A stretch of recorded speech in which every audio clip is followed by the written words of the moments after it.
பூங்காற்று உன் பேர் சொல்ல கேட்டேனே இன்று.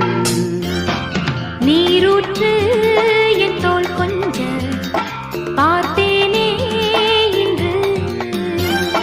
தீர்த்தக்கரை ஓரத்திலே தேசித்துகள் உள்ளத்திலே கல்யாண வைபோகந்தான்